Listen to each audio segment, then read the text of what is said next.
Gbajúgbajà òṣèrébìnrin nì tí ó tún ti di olóṣèlú lásìkò tí a wà nínú ẹ̀ yìí, ìyún Ẹniọlá Badmus, ẹni tí ọ̀pọ̀ èèyàn mọ̀ sí Gbogbo Biz Girl, ó mà ti sọ̀rọ̀, ó ti fèsì lórí ẹ̀sùn tí wọ́n fi ń kàn án, èyí tí ó wà lórí ẹ̀rọ ayélujára kan tí wọ́n ń pè ní ẹ̀rọ ayélujára X, èyí tó ń jẹ́ Twitter tẹ́lẹ̀, tí Ẹniọlá Badmus tó sì ti jẹ́ kó di mímọ̀ wípé òun yóò fi ojú ẹni tí ó gbé ìròyìn ẹlẹ́jẹ̀ náà jáde,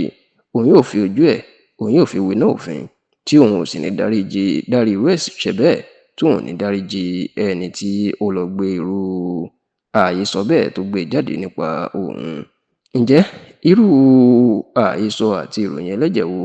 ni wọ́n gbé jáde nípa Ẹniọlá Badmus tó ń bínú sí báyìí, tó sì lóun yóò fi ẹsẹ̀ òfin tọ̀ ọ́? Ó mà ní bí ọ̀dọ́mọkùnrin kan tí orúkọ ẹ̀ ń jẹ́ Femcy lórí ẹ̀rọ ayélujára X tó ń jẹ́ Twitter tẹ́lẹ̀, bó ṣe lọ gbé ọ̀rọ̀ ìbanilórúkọ jẹ́ sórí ẹ̀rọ ayélujára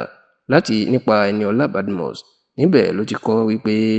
ìdí tí Ẹniọlá Badmus tó fi ń rí ọwọ́ mú láàrin àwọn òṣèré ẹgbẹ́ ẹ̀ tí wọn kì í fi ṣeré tó fi lẹ́nu, àti ìdí tó fi rápálá wọ àárín àwọn olóṣèlú débi pé ó lẹ́nu láàrin àwọn olóṣèlú báyìí, ó ní wípé ó ní ọ̀pọ̀lọpọ̀ àwọn arẹwà ọmọge tí ọjọ́ orí wọn ò pọ̀ púpọ̀ ní ọwọ́ tó jẹ́ pé òun ló máa ń gbé wọn fún àwọn alágbára, ìyẹn àwọn olóṣèlú àti àwọn gbajúgbajà òṣèré tíátà. Ó ní gbogbo eléyìí ló jẹ́ kí Ẹniọlá Badmus kó lẹ́nu láàrin àwọn ọ̀gá àgbà ṣiṣẹ́ tíátà àti láàrin àwọn olóṣèlú ńláńlá káàkiri orílẹ̀-èdè Nàìjíríà. Èyí sì ni Femcy ní ó jẹ́ kí Ẹniọlá Badmus kó padà rárí wọlé sáàrin àwọn olóṣèlú ní àsìkò tí a wà nínú ẹ̀ yìí. Ẹ sì rántí pé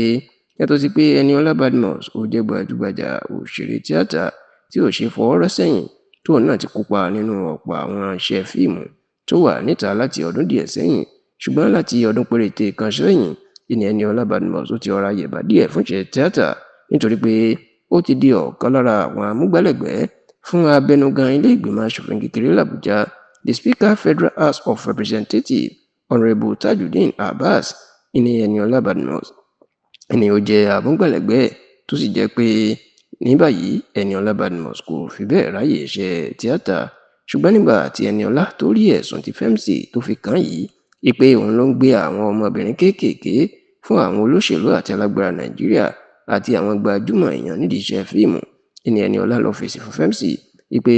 gbogbo nǹkan tí ọkùnrin náà ń wá ojú ẹ̀ yóò rí báyìí o, pé bó ṣe gbé ẹ̀sùn burúkú ìbanilórúkọ jẹ́ nípa òun jáde, òun yóò fi ẹsẹ̀ òfin tọ ọ̀rọ̀ náà, tí Ẹniọlá Badmus sì ní kò sí ìdáríjì ẹ̀ṣẹ̀ fún irú ẹ̀sùn tí Femcy tó fi kan òun yìí.